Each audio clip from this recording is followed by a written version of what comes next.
Hi, Carl here for ProAV TV. So, while we had the GH5s for a short period of time, we did some high ISO tests which I wanted to share with you.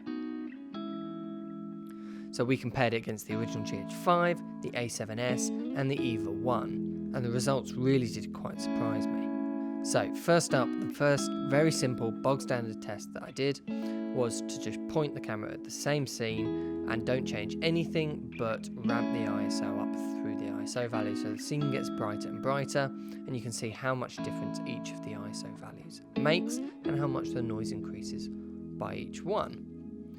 Now this is a little bit of a flawed test because of course as the exposure changes the noise levels will be different in different parts of the image. So you'll find here some of these mid ISOs like 3200 for example are cleaner than some of the low ISOs, which is not necessarily the case, it's just that the lower ISOs are underexposed.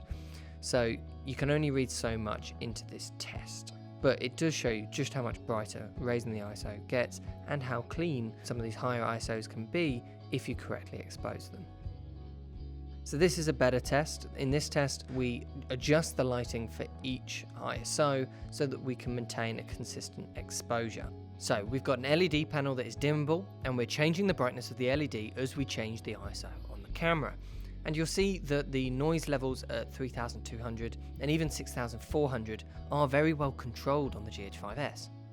And up at 8000 there is a little bit, but it's still pretty good. By the way, all the way throughout this, the lookup table that I'm using on the right of the image or on any of these for the GH5s footage is just the official Panasonic VariCam 35 one.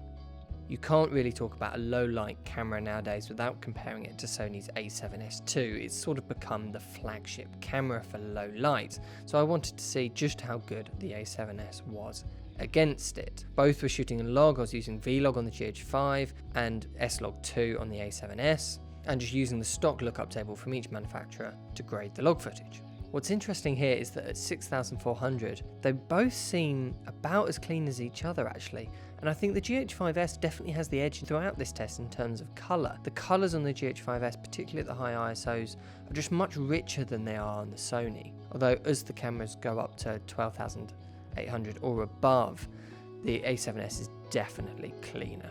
In fact, we can push the A7s up even higher to like 25,000 ISO, and it's still cleaner than the GH5s at 12,000. But I was really surprised at just how well the GH5s stood up against the A7s.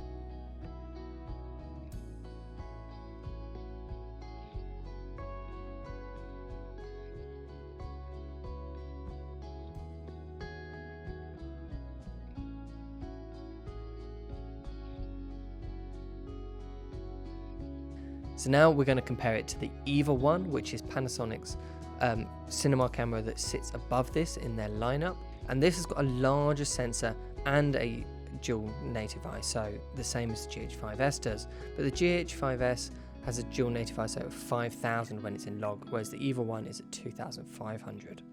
And as you can see here, when we start getting up to 6400, the EVA1 is definitely noisier, and particularly at 12800. And I think this is because of that dual native ISO being lower on the EVA.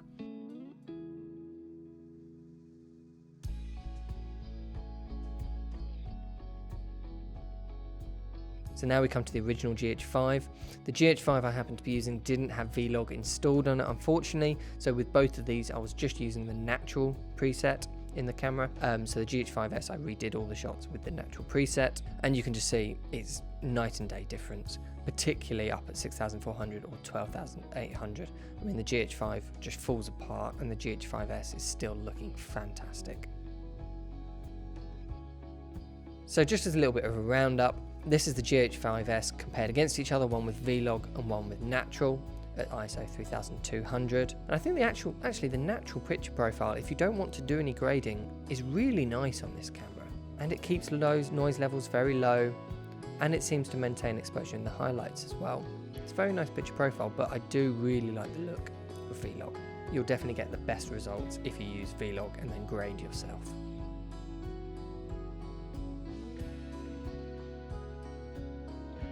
So now this is ISO 800 versus ISO 6400, just to see the noise differences, and I was amazed at just how similar they are. everything's a little bit richer at the ISO 800. You do start to lose some of the colour and some of the contrast as you get up to ISO 6400. But in terms of noise levels, it's pretty good. So now here's a little split screen comparison between the 4 cameras, and you can see the GH5s instantly pops out here as being the nicest for me. The colours are a little bit washed out in the EVA1, the colours are a lot washed out in the Sony A7s too, and the original GH5 is very noisy. Considering the sensor size of the GH5s, I really think it performs very, very well in these tests. Okay, so if you want more comparisons like this, let me know in the comment section below. Thanks for watching, and I'll see you in the next one.